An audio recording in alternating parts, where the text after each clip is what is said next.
할렐루야. 오늘도 수요 예배 나오신 모든 성도님들을 환영하고 축복합니다. 어느덧 이제 4월이 되어서 또 개강을 한 데다가 특별 새벽 기도회도 하니 이 자리가 더 복된 줄을 믿습니다. 아멘. 더 정신없고 피곤하시고 육신의 피로가 있으실 때에도 그러나 이 자리에 예배함으로 우리 주님의 은혜가 가득하리라 믿습니다. 어느덧 이렇게 봄이라는 시간이 우리에게 다가왔습니다. 일상이 이렇게 바쁜 쳇바퀴처럼 돌아갈수록 우리는 일상 속에서 더 계산적으로, 더 이율배반적으로 변하는 경우를 많이 발견합니다. 예컨대 특별 새벽 기도에 나올 때 우리 자녀들이 일찍 안 일어나고 있으면 우리는 더욱더 이율배반적으로 행동합니다. 빨리 안 일어나냐, 막 빨리 나가야 된다, 이렇게 말하지 않습니까? 우리는 얼마나 합리적인 사람일까요? 흥미로운 한 연구가 있는데요, 2002년 노벨 경제학상을 수상한 데니얼 카너먼이라는 분이 연구한 자료에 따르면 인간은 합리적인 존재가 아니다라는 연구가 있습니다. 무슨 말이라면 원래 이 연구는 인간은 합리적으로 주장하는 그의 이 동료였던 이 트버스키의 가설을 뒤집은 이론인데, 이 카너먼의 연구에서 가장 주목해야 될 점은 이득과 손실을 대하는 인간의 심리적인 태도가 비대칭적이다라는 거예요. 좀 더 구체적으로 말씀드리자면 사람이 100만 원을 얻을 때의 기쁨을 100이라고 한다면 100만 원을 잃었을 때의 고통은 얼마일까요? 네, 마이너스 100일까요? 아닙니다. 마이너스 250에 해당한다고 해요. 그러니까 우리 자녀들이 학교에서 물건을 잃어버리고 왔을 때 부모가 느끼는 고통은 단순한 100의 고통이 아니라 250의 고통이라는 거예요. 그래서 내가 화를 냈구나 라는 게 좀 납득이 되죠. 그래서 우리의 삶은 어쩌면 사람은 이토록 손실 회피의 편향적인 구조가 있기 때문에, 사람은 이 존재적으로 합리적인 존재가 아니기 때문에 그릇된 판단을 할 수밖에 없다라는 거예요. 그래서 우리의 삶은 잃은 것에 대해서 더 집중하는 형태로 살아갈 수밖에 없다라는 거예요. 세상에서 이루어지는 수많은 마케팅적인 이 원리들이 잃은 것에 집중하고 있어요. 홈쇼핑을 켜보면 내 외모를 보충해 줄 수 있는, 보완해 줄 수 있는, 잃은 것을 채워줄 수 있는 상품들을 판매를 합니다. 즉, 이 심리학적인 법칙은 왜 오늘날의 그리스도인들이 작은 시련에도 하나님을 원망하거나 깊은 영적인 침체에 빠질 수밖에 없는가를 보여주고 있습니다. 작가 김혜란 씨가 지은 이 소설집 바깥은 여름이라는 소설이 있는데요, 이 소설의 이야기 중에 짧은 단편 소설인데 그 곡 중에 입동이라는 단편 이야기가 있습니다. 입동이라는 제목처럼 겨울을 시작해야 되는 시점 같은 이야기라 보이는데, 소설 속에 한 부부가 등장합니다. 이 부부가 등장해서 이제 입동의 시기를 맞이하는 모습을 나타내는데요, 큰 집을 꿈꾸며 서로가 노력을 했고 그 노력이 마침내 열매를 맺어 부부는 52평의 아파트로 이사하며 안락한 삶을 살기 시작합니다. 그런데 이 부부에게는 이제 5살 된 아들 영우가 어린이집 버스가 후진을 하다가 차마 이 아이를 보지 못하고 이 사고로 잃게 됩니다. 그리고 그 이후의 이야기들이 계속해서 전개되어 설명이 나타나는데요, 사고 후에 부부는 아이의 흔적이 남아있는 집을 견디지 못해서 입동을 맞이해서 도배를 하는 것으로 이야기가 이루어져 있습니다. 아이의 이 흔적을 지우기 위해서 도배를 시작하는데 먼저 헌 벽지를 뜯어내던 중에 그들은 이 벽지 속에 숨겨져 있던 아들 영우의 낙서를 발견합니다.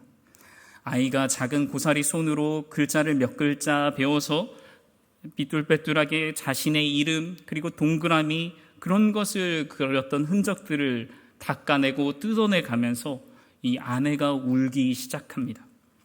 그 작은 흔적 속에 앞에 남아있던 이 부부는 이 얼룩을 덮으려다가 이내 마음이 무너지고 맙니다. 아내는 심지어 다 엉망이 되어 버렸다고 소리치며 비명을 지릅니다.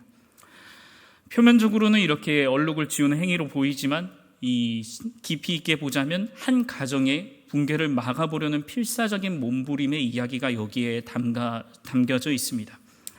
우리의 삶도 상실의 중력을 스스로 인간된 힘으로 이겨내가지 못하는 상황을 많이 봅니다.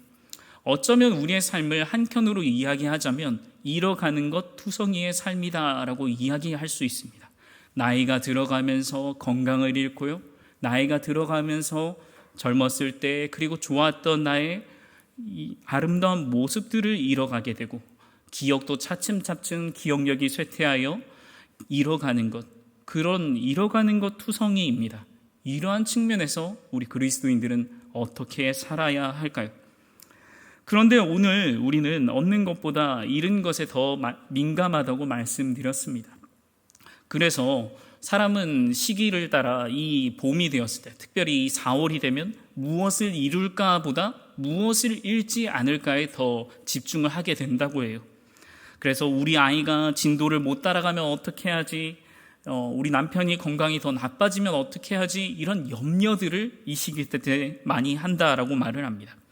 모두가 이러한 염려 속에서 살아가고 있지 않습니까? 저희 옆 사람 한번 축복하겠습니다. 당신은 잃지 않으실 겁니다. 저는 물건을 잘 잃어버립니다. 보기와 비슷하게 물건을 잘 잃어버리는데요. 저희 둘째 아들이 딱 이 모습을 닮았습니다. 저희 둘째도 학교를 갔다 오면 무엇이든 다 잃어버리고 옵니다.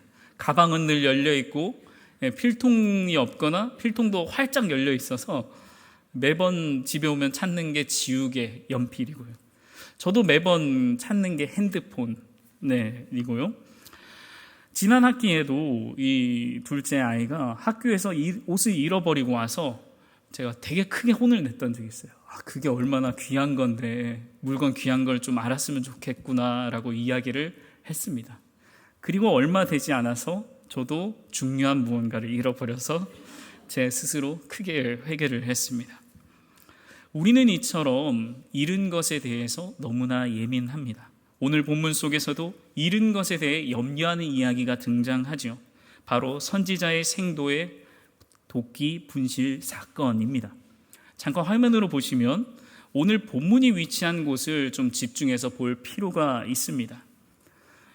좀 엘리사의 이야기가 좀 특별한 소설 같은 이야기들이 많이 등장을 하는데, 오늘 이야기는 특히나 이 이야기가 굳이라며 생각을 해볼 법한 위치에 들어가 있어요. 왜냐하면 엘리야가 바로 앞선 장에서는 아람의 이 군대 대장인 나하만 장군의 나병을 치유했는데 갑자기 도끼 이야기가 등장하는 게 너무나 생뚱맞다라는 겁니다. 이 아람 군대의 장군을 치료했던 사건에 비해서 너무나 작은 문제, 도끼 분실 사건을 하나님의 사람의 이야기로 다루고 있다는 건 좀 우리가 생각해 볼 지점이라 생각해 볼 수 있습니다. 상당히 거시적인 문제에 대해서 말하다가 이것까지라는 생각이 드는 구절입니다.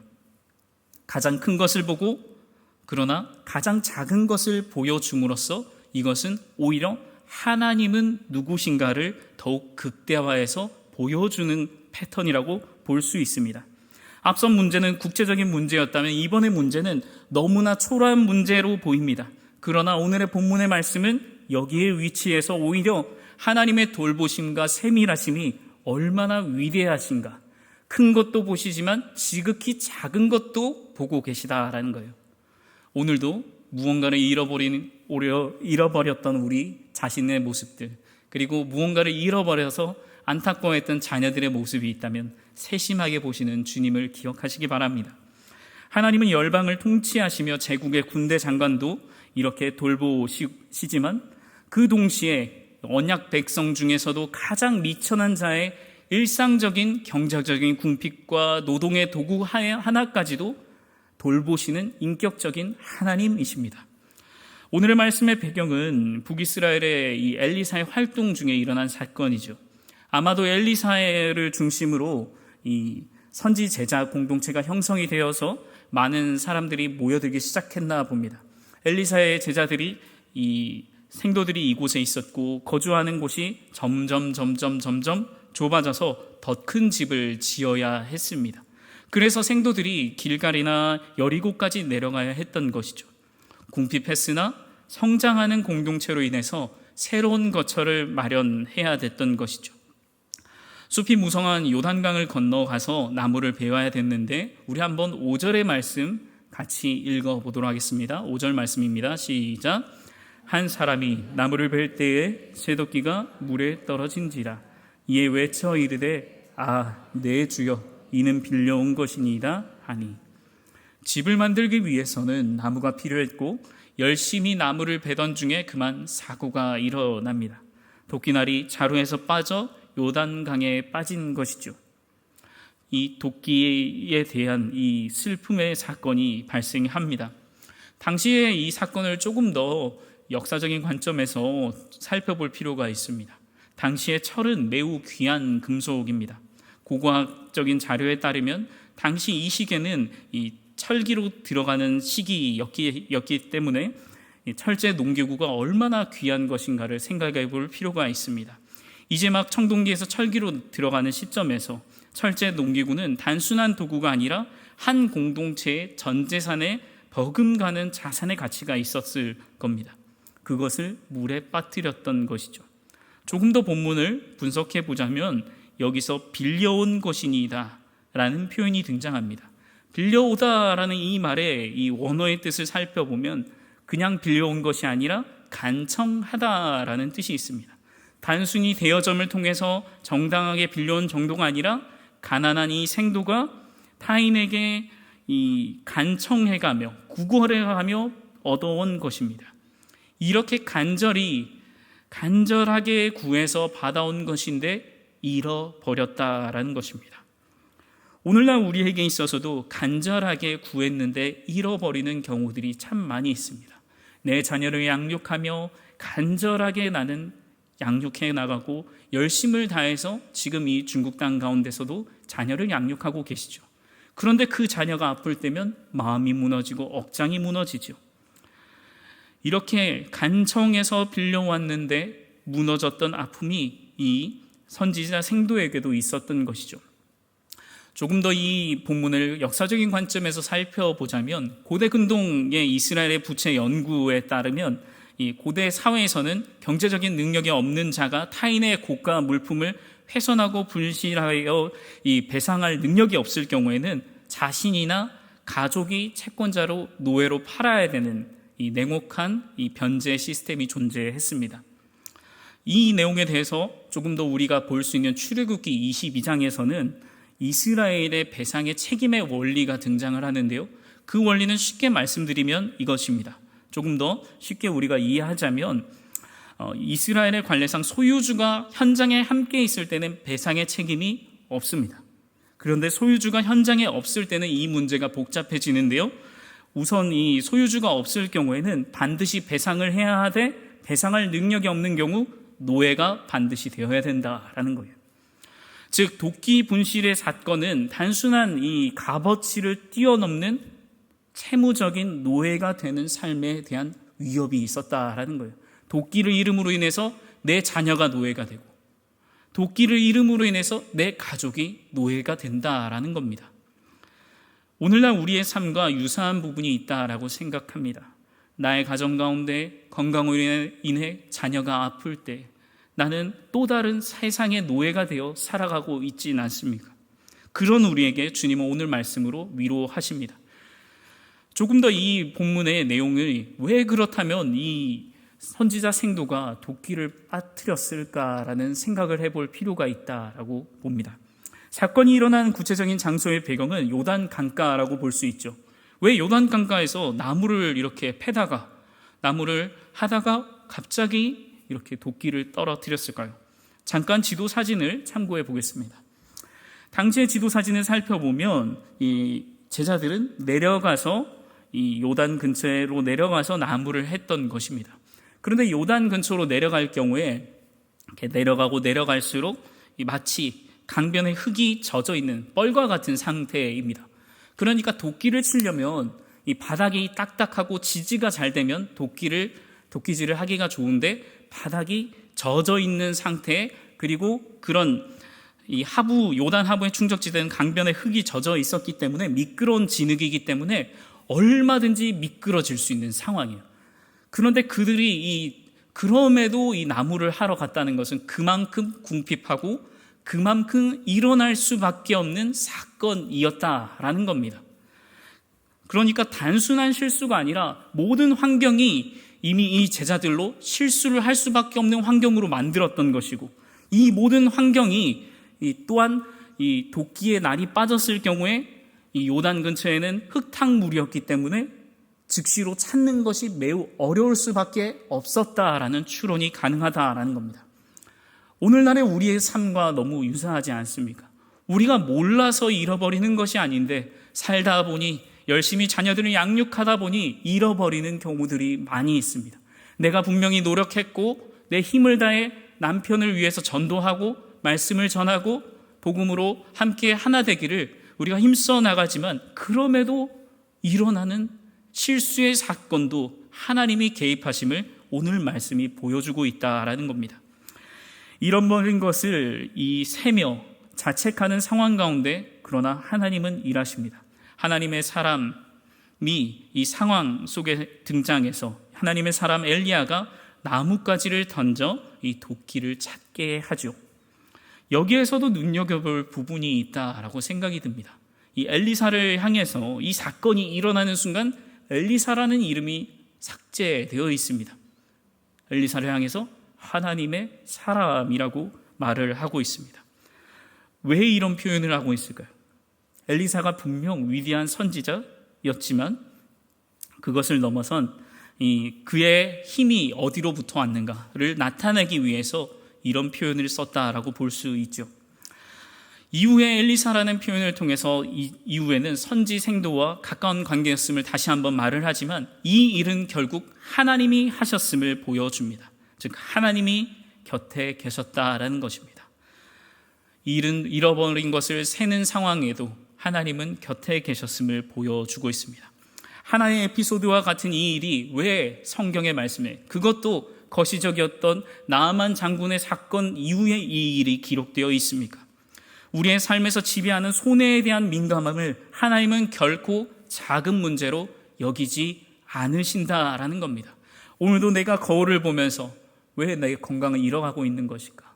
과거에 나는 더 예쁘고 멋졌던 것 같은데 하나님은 나를 왜 그냥 두실까? 결코 하나님은 나를 가만두시지 않는다라는 것을 나타내기 위함입니다. 하나님은 결코 작은 문제로 내 삶의 수많은 손해들을 작은 문제로 치부하지 않으시고 우리의 삶에 가까이 역사하고 계신 일상의 주님이심을 드러내기 위해서 오늘의 말씀이 여기에 기록되어 있다라는 겁니다. 사랑하는 성도 여러분, 우리는 본능적으로 잃어버리는 것에 민감합니다. 그것 때문에 밤잠을 설치고 그것 때문에 가슴 아파합니다. 하지만 내가 염려하느라 소비하는 그 시간에 하나님은 여전히 나를 위해 일하고 계십니다. 그렇다면 하나님은 내가 잃은 것을 세고 있는 동안 하나님은 무엇을 하고 계실까요? 우리 첫째 같이 읽도록 하겠습니다. 같이 읽겠습니다. 시작. 내가 잃은 것을 세는 동안 하나님은 우리와 동행하십니다. 내가 손해를 세고 있는 동안 하나님은 나와 동행하십니다. 우리 5절과 6절도 한번 이어서 같이 읽어보도록 하겠습니다. 한 사람이 나무를 벨 때에 쇠도끼가 이에 외쳐 이르되 아, 내 주여, 이는 빌려온 것이니이다 하니 하나님의 사람이 이르되 어디 빠졌느냐 하매 그곳을 보이는지라. 엘리사가 나뭇가지를 베어 물에 던져 쇠도끼를 떠오르게 하고. 본문의 표현을 살펴보면 이 즉각적인 호소가 등장하고, 그리고 두 번째로 내 주여라는 호칭이 언어 유의적으로 이렇게 아도나이라는 명칭으로, 히브리어로 아도나이라는 명칭으로 하나님을 향하고 있습니다. 즉 선지생도는 동행하고 계신 하나님께 호소했던 것이죠. 그런데 이 표현을 통해서 하나님이 얼마나 같이 하고 계셨는가를 보는 우리도 알 수 있는 것이죠. 하나님은 잃어버린 것 같은 우리의 삶에서도 동행하십니다. 건강을 잃었습니까? 직장을 잃었습니까? 자녀의 진로를 잃은 것 같습니까? 자녀의 꿈과 희망을 잃은 것 같습니까? 그럼에도 하나님은 여전히 동행하고 계십니다. 또한 엘리사의 입술에서 나온 어디 빠졌느냐라는 물음을 통해서 몰라서 묻는 물음이 아니라 아픔에 대한 정확한 이해와 진단을 통해서 스스로에게 재확인하려는 하나님의 배려가 여기에 담겨져 있습니다. 하나님께서는 우리에게 잃어버린 지점을 스스로 알게 하셔서 동행하고 계신 분이 누구인지 깨닫게 하십니다. 우리에게도 오늘날 내가 잃은 것을 세는 동안 우리가 동행하시는 하나님의 은혜를 경험하시기를 축복합니다. 우리가 잃은 것을 세는 동안, 손해를 세는 동안 하나님은 두 번째로 무엇을 하실까요? 우리 둘째 같이 읽도록 하겠습니다. 내가 잃은 것을 세는 동안 하나님은 은혜의 부력으로 위로하십니다. 아멘. 내가 잃은 것을 세는 동안 하나님은 은혜의 부력으로 위로하십니다. 내가 잃은 것을 세는 동안 결코 원인과 결과는 바뀌지 않습니다. 나로 인해서 문제가 일어났고 세상으로 인해서 그 문제는 침몰 가운데 빠졌지만 그 문제를 해결할 방안은 없는 경우들을 참 많이 발견하게 됩니다. 그런데 하나님은 은혜의 부력을 통해서 우리를 위로하십니다. 우리 6절의 말씀 같이 읽어볼까요? 6절의 말씀입니다. 하나님의 사람이 이르되 어디 빠졌느냐 하매 그곳을 보이는지라. 엘리사가 나뭇가지를 베어 물에 던져 쇠도끼를 떠오르게 하고. 자연 법칙으로 가라앉은 도끼를 이 도끼는 절대 떠오를 수가 없습니다. 쇠는 물에 가라앉는 것이 자연 법칙이기 때문이죠. 무거우니까 가라앉을 수밖에 없는 것이죠. 그러나 6절의 말씀을 보면 어떻게 됩니까? 그 끝에 쇠도끼를 떠오르게 하고라고 등장합니다. 단순히 부력이 아니라 은혜가 임했기 때문입니다. 잃었을 경우 갚아야 한다는 것이 당시의 이 근동의 법인데, 중동 근동의 법인데 하나님께서는 오히려 잃은 것을 다시 얻게 하십니다. 물체가 아래로 떨어지듯 모든 사람은 고통과 이기심, 죄성, 상실감에 의해서 아래로 추락할 수밖에 없습니다. 그래서 그것으로 인해서 억압받고 그것으로 인해서 타락할 수밖에 없는 우리의 모습이지만, 하지만 하나님은 우리로 다시 떠오르게 하시는 나의 주님이십니다. 이용규 선교사님이 쓴 더 내려놓음이라는 책을 잘 아시리라 생각합니다. 그 가운데 등장한 일화를 잠깐 소개해 드리려고 합니다. 선교사님이 내려놓음에서 개척했던 교회 중 이 몽골의 이레 교회라는 교회가 있었는데, 그곳의 근처에 베르 지역에 예배 처소를 방문했을 때의 사건입니다. 이 베르라는 지역에 방문했고 예배를 드려야 되는 시간이 다가왔을 때 이 벌러르라는 자매가 예배 시간에 땀을 닦으며 땀으로 뒤범벅이 되며 숨을 헐떡이며 교회에 온 거예요. 그래서 선교사님 물어봤어요. 왜 이렇게 뛰어오냐고, 왜 이렇게 땀을 흘리면서 뛰어오냐고. 그랬더니 이 자매가 자신에게 있었던 일을 이야기하는데요. 이 자매는 참고로 그 전에 이 기도를 통해서 듣지 못했던 귀를 회복했던 자매입니다. 예배 몇 시간 전에, 그런데 이 자매의 이야기에 따르면 예배 몇 시간 전에 소를 잃어버렸습니다. 소를 잃어버려서 소를 찾으러 뛰어다니다가 이 예배 시간이 임박한 것을 알고 그저 포기하고 소 찾는 일을 그만두고 말씀을 들으려고 들판을 가로질러 교회로 급히 달려오느라 땀 범벅이 되었던 것이죠. 그때 선교사님은 소가 아닌 예배를 선택한 이 자매의 믿음의 결단이 부끄럽지 않게 해달라고 하나님께 기도하기 시작했습니다. 그런데 예배를 마치자마자 어떤 일이 일어났을까요? 밖에서 소 울음소리가 났던 거예요. 잃었던 소가 집이 아닌 예배 처소로 찾아온 것입니다. 은혜의 부력이 작용했던 것이죠.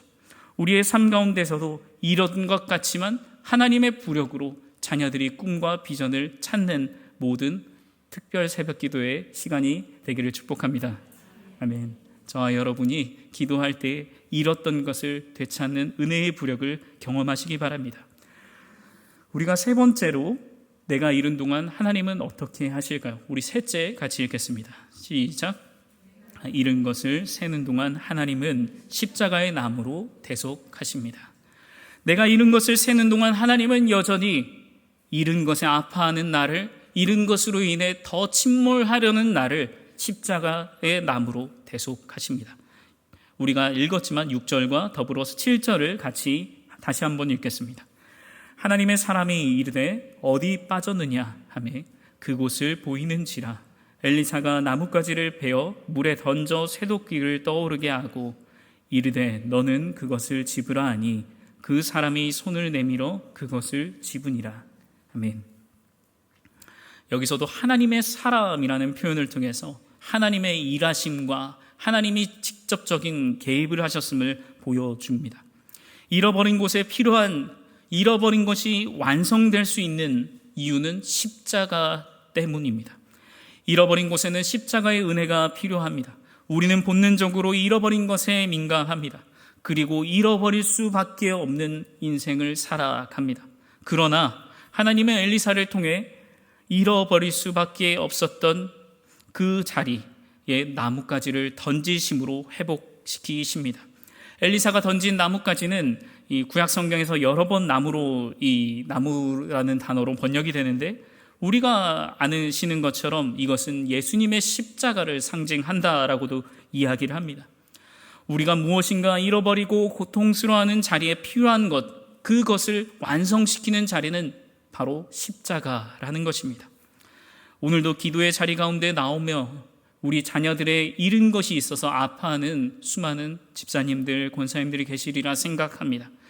오늘도 인생의 절망으로 인하여 잃어버린 것 같고, 건강을 잃은 것 같고, 미래를 잃은 것 같고, 희망을 잃어버린 것 같은 그런 고통스러운 자리에서도 그것을 되찾게 하고 결국에 완성시키는 데에는 십자가가 있음을 잊지 마시기 바랍니다. 우리가 무엇인가 잃어버리고 고통스러운 자리에 필요한 것은 십자가입니다. 우리의 인생의 절망이 십자가의 복음과 만날 때에 새로운 생명과 그 회복이 일어나게 된다라는 겁니다. 사랑하는 성도 여러분, 우리의 모든 절망적인 상황은 무엇입니까? 우리의 손에 쥐어진 무거운 도끼와 같은 문제, 내가 감당할 수 없는 빌려온 것 같은 그런 문제는 무엇입니까? 주님께로 가져오시기 바랍니다. 주님께로 나아가면 나의 잃어버렸던 무거운 도끼가 반드시 떠올라 회복해 될 줄 믿습니다. 사랑하는 여러분, 잃어버린 곳에 이러한 십자가를 던짐으로써 우리는 진정한 주님이 주시는 회복을 경험하게 될 줄 믿습니다. 마지막으로 한 가지만 더 이야기하려 합니다. 우리는 모두 잃어가는 존재입니다. 건강을 잃어가고 수명을 잃어가고 수많은 하루하루를 살아가며 어쩌면 우리는 표면적으로 이성적으로만 보았을 때는 잃어버릴 수밖에 없는 존재입니다. 그런데 하나님은 잃는 법을 통해서 구원 역사를 이루셨다라는 것을 우리는 기억해야 합니다. 하나님은 잃는 법을 누구보다 잘 아십니다. 하나님의 아들 예수 그리스도를 잃어버리셨습니다. 그래서 우리의 상실을 외면하지 않으시고 잃어버려서 마음이 상할 때 주님께서는 십자가를 세우심으로 구원의 문을 열어두셨습니다. 저와 여러분에게도 오늘도 잃어버려서 속이 상할 때, 잃어버림으로 인해 수많은 기도의 제목이 있을 때 주님의 잃어버림을 기억하여 우리가 또한 그 가운데 십자가의 은혜를 기억함으로 진정한 회복의 은혜를 경험하시는 저와 여러분 되시길 축복합니다.